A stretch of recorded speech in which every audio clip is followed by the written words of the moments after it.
Bonjour Alexandre. Bonjour. Alors j'ai tutoyé tout le monde, est-ce que je suis autorisée Parfait. à le faire? Ça marche. Alors tu es fondateur et CEO de Kiro, qui est une intelligence artificielle au service de la biologie médicale. On va en parler dans les détails parce que alors, moi je ne m'y connais pas du tout, donc je compte sur toi pour tout nous vulgariser pour qu'on comprenne.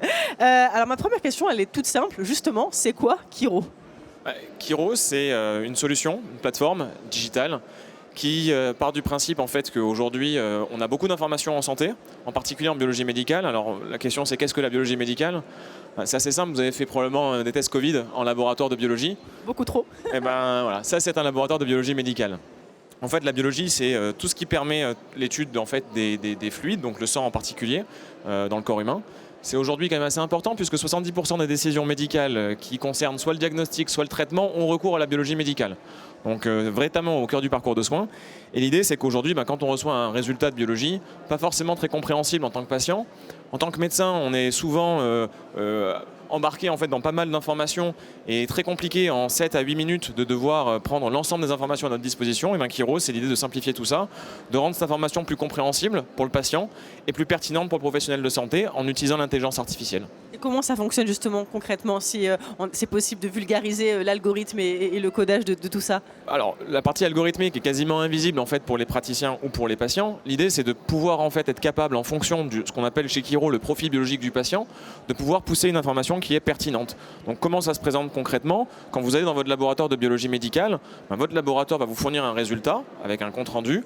L'idée c'est qu'on a complètement transformé en fait la manière dont le compte rendu était affiché et dont l'information était poussée, dans l'idée de se dire quand un patient va dans un laboratoire, il n'est pas là pour récupérer simplement un résultat. Lui, ce qu'il veut, c'est savoir s'il va bien ou s'il va mal. Le médecin, lui, ce qu'il veut, c'est savoir qu'est-ce qu'il doit faire. Et donc, plutôt que de pousser juste un résultat brut avec des valeurs de référence pas forcément très compréhensibles, l'idée, c'est de fournir une information, quelque chose qui soit plus intelligible, plus pertinente pour celui qui va l'utiliser. Prenez l'exemple simple, vous avez dans un laboratoire de biologie médicale des patients qui viennent pour un diabète, des patients qui viennent pour un check-up ou des femmes enceintes.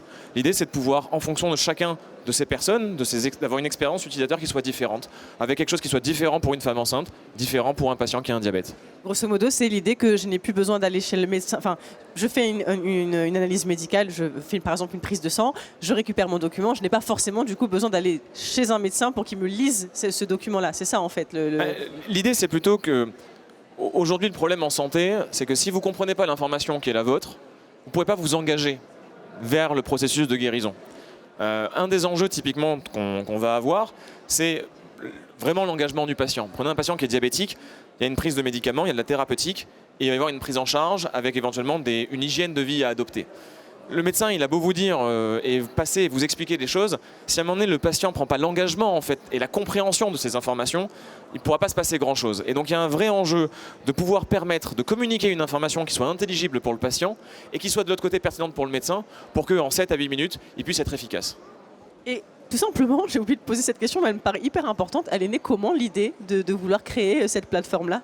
C'est assez simple. En fait, mes parents sont médecins et donc il y a vraiment cette idée d'avoir d'un côté en fait, la compréhension de l'information en santé et de l'autre côté, en tant que patient, et on est tous patients, de se dire en fait, j'ai besoin de comprendre cette information.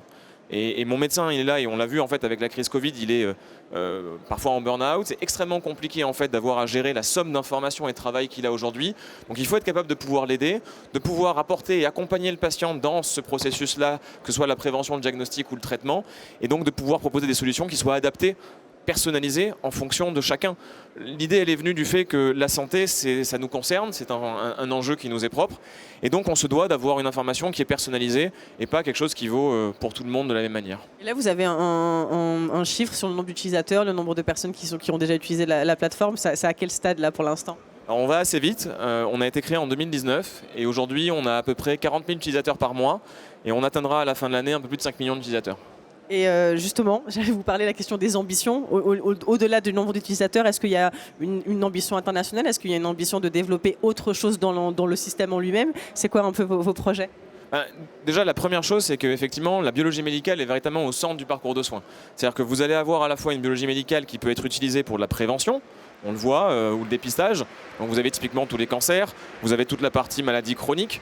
Elle va être utilisée dans le diagnostic et aussi dans la thérapeutique.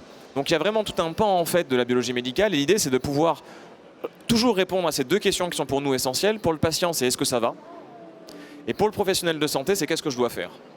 Et donc l'idée, c'est de pouvoir apporter avec le support du biologiste véritablement tout un panel de services pour faire en sorte que pour chaque patient, on soit en capacité de fournir une information qui soit compréhensible, qui soit adaptée et qui soit personnalisée. Et donc effectivement, il y a un développement qu'on est en train de mener, notamment à l'international, parce qu'on voit que cette problématique du patient, elle est la même qu'on soit un Espagnol, un Belge, un Hollandais, un Français ou un Américain. Et donc l'idée, c'est de pouvoir effectivement proposer à chacun de ces pays-là une solution qui soit adaptée en fonction du parcours de soins. Et on l'entend quand vous parlez, j'ai l'impression que c'est même le plus important, que pour vous, l'IA, l'intelligence artificielle, c'est pas vraiment une fin, mais c'est plus un outil qui permet d'améliorer le parcours de soins. C'est ça ce qu'on doit retenir finalement de votre démarche. Ah, c'est essentiel. Nous, on aime bien typiquement prendre l'exemple de Netflix. Netflix, en fait, ce que vous voulez à la fin quand vous allez sur une plateforme comme celle-là, c'est d'avoir une recommandation qui vous est pertinente, c'est de voir le film qui vous plaît. C'est pas forcément de savoir comment l'algorithme fonctionne. Alors après, bien évidemment, il y a des enjeux de réglementation, il y a des enjeux de pertinence et de fabrication de l'algorithme. Parce que quand on monte dans un avion, on veut être sûr qu'il a été vérifié. Et ça, c'est tout un pan qui est le métier de Kiro. Mais derrière, pour l'utilisateur, finalement, il n'y a pas forcément besoin de tout ça. Ce qui est important pour l'utilisateur, c'est d'adapter véritablement l'enjeu. Pardon. Il y a une mouche de plus. Ouais, véritablement. C'est de pouvoir adapter, en fait, si vous voulez, l'enjeu et son besoin avec les moyens qu'on met en face. Il se trouve que l'intelligence artificielle est particulièrement adaptée pour la biologie médicale, pour une raison qui est simple, c'est que vous avez 20 à 30 paramètres en moyenne qui varient chacun simultanément en fonction du patient, de l'analyse et du temps. Et donc, pour pouvoir avoir cette multidimensionnalité, cette multicompréhension en fonction de toutes ces variables, il faut être capable de pouvoir utiliser des machines qui sont extrêmement performantes et puissantes pour répondre aux besoins. Donc, c'est un moyen, effectivement, et ce n'est pas une fin. Mais il doit y avoir des difficultés. C'est quoi la difficulté majeure qu'on rencontre quand on veut lancer ce type de plateforme pour répondre à ce type de besoins? Je pense qu'il y a effectivement plusieurs éléments. On est dans un écosystème en santé qui est mouvant. Donc déjà de trouver les bons acteurs avec qui on fonctionne, d'être capable de les convaincre et de comprendre leurs véritables besoins, c'est déjà essentiel. Je pense qu'il y a vraiment un temps nécessaire et qu'on ne peut pas diminuer, d'aller discuter avec des patients, de discuter avec des médecins.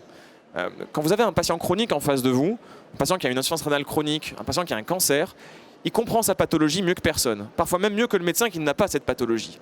Et donc il y a un enjeu de véritablement comprendre le patient, comprendre ses besoins, comprendre son utilité. Qu'est-ce que c'est que d'être un patient qui va faire des examens de biologie médicale? Et derrière de pouvoir adapter le produit, ce qu'on appelle l'expérience utilisateur, en fonction de ce besoin-là. Et donc ça c'est déjà un premier enjeu. Après il y a effectivement des verrous réglementaires. Et puis, lié à l'intelligence artificielle, il y a un troisième verrou qui est l'accès au financement. De pouvoir arriver à trouver des financements suffisamment importants en amont pour pouvoir développer une intelligence artificielle recrutée. On travaille dans le digital en santé, il faut recruter des gens qui soient excellents, qui soient efficaces et puis qui puissent être acteurs de cette santé de demain. Pour trouver les bonnes personnes, c'est effectivement compliqué, il faut mettre les moyens en face.